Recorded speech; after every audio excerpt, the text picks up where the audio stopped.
Assalamualaikum warahmatullahi wabarakatuh. Perkenalkan, nama saya Dian Syahputra Madani dengan NPM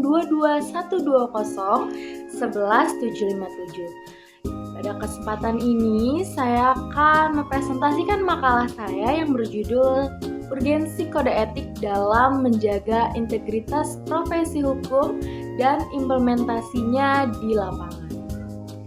Selamat menyaksikan. Yang pertama, kita akan membahas tentang latar belakang.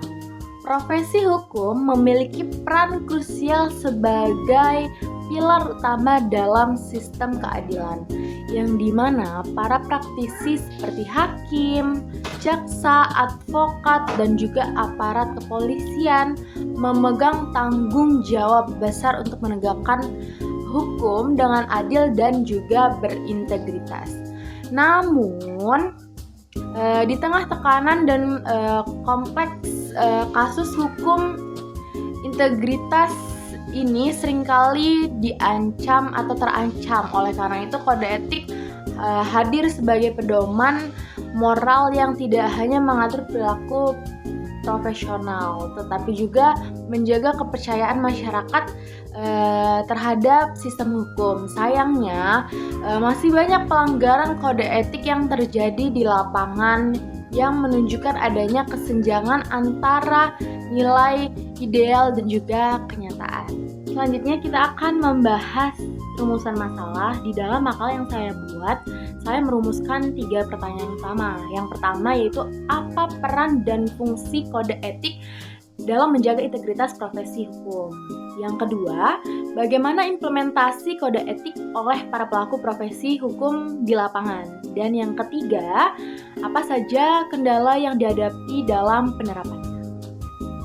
Selanjutnya, kita akan membahas tentang implementasi kode etik di lapangan. Meskipun kode etik ini telah disusun oleh masing-masing institusi seperti Mahkamah Agung, Kejaksaan, Peradi, dan juga kepolisian, namun implementasinya masih saja lemah gitu.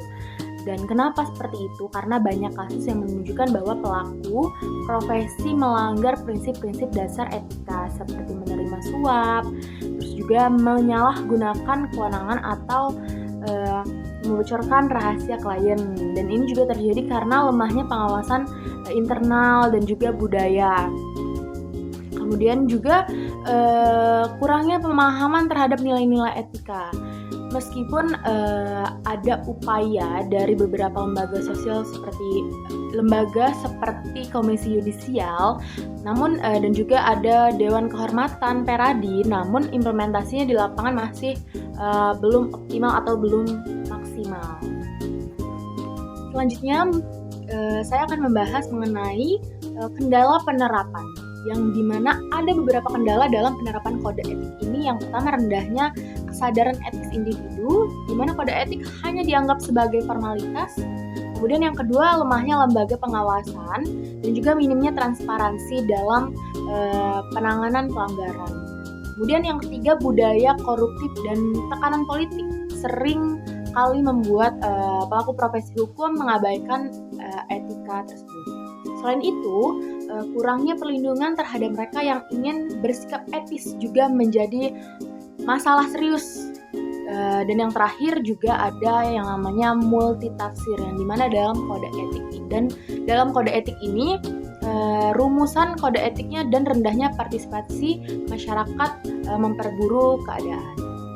Dari hasil makalah yang telah saya buat, di sini saya menyimpulkan bahwa kode etik merupakan kunci untuk menjaga profesionalisme dan integritas dalam profesi hukum. Namun, keberadaan kode etik saja tidak cukup. Mengapa demikian? Karena diperlukan komitmen kuat dari seluruh pemangku kepentingan, penguatan lembaga, pengawas yang independen, dan juga pelatihan etika secara berkelanjutan.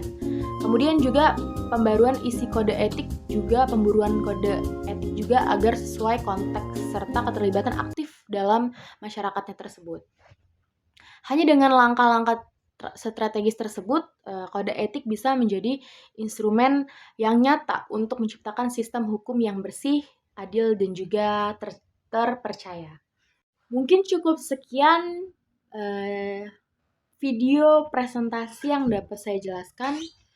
Terima kasih. Wassalamualaikum warahmatullahi wabarakatuh.